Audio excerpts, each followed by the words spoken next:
Okay, here it is, Gasper 1968 GTO. It's not perfect. It has a lot of little bitty things wrong with it. It's a great driver. I drive it about every week. Get it out. Kind of stretch it out a little bit. And do this walk around for you. It's got new tires on it. New Krager, which is old school basically. A lot of people call that old school. It's going to need a paint job if you're going to make it or put it to where you want to be able to show it, I suppose. You should put a paint job on it because the clear coat is coming off. It is peeling there.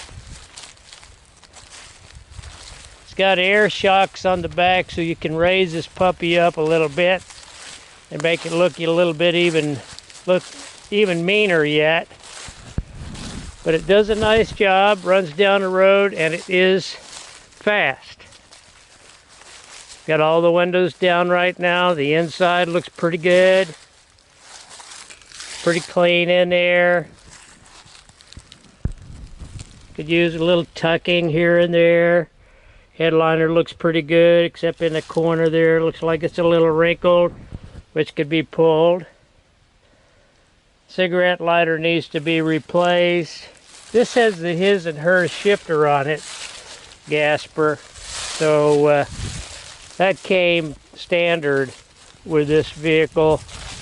I should say standard. I think it was an option. You could have the his, her, or just a straight automatic transmission. It's a true what they call a true 242 car, which means it is matching numbers engine, matching numbers transmission, and matching numbers rear end. There's a place on the hood here that needs to be repaired, and what I think that is, these originally came out with a old tachometer that was on the hood, and I think a tachometer was probably on this hood.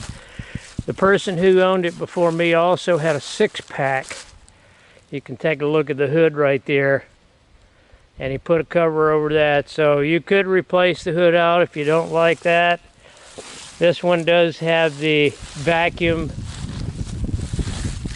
headlights.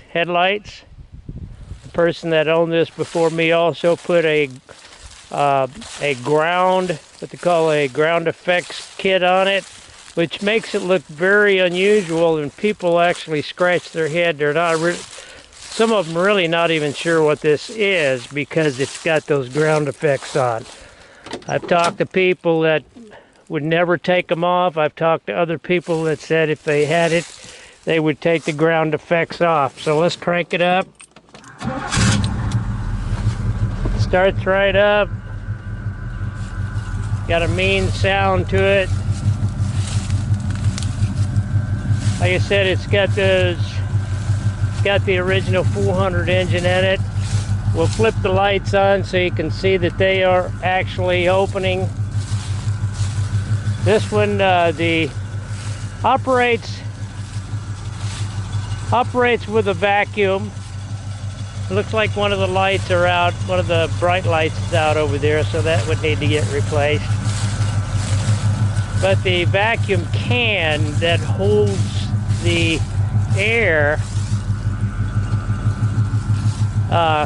causes these, when you push that switch, that vacuum can holds enough vacuum to air that helps you close those. You can see it's closing now on its own, but the engine is running.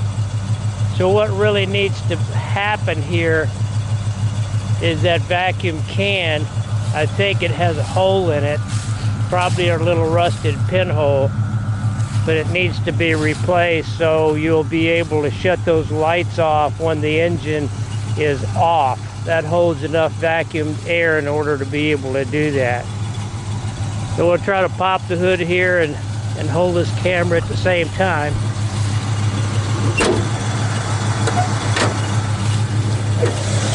If the engine seems a little loud, it's because it does have a fuel pump mounted right here in the engine compartment.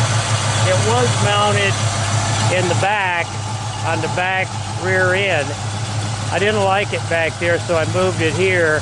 If I kept this vehicle, I would take that off and I would put a regular high-performance fuel pump back on this, and just so you wouldn't have that additional sound of that electric fuel pump. It operates just fine.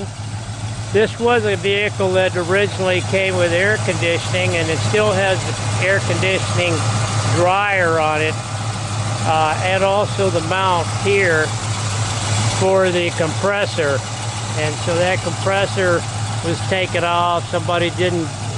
They just didn't want it to have the power taken away from it by an additional add-on to that compressor. So they took that compressor off, and that provides a little bit more power. It's not getting drained by an air conditioner, but it would be very easy to put an air conditioning back on this car if you needed it. In this part of the country, you really do.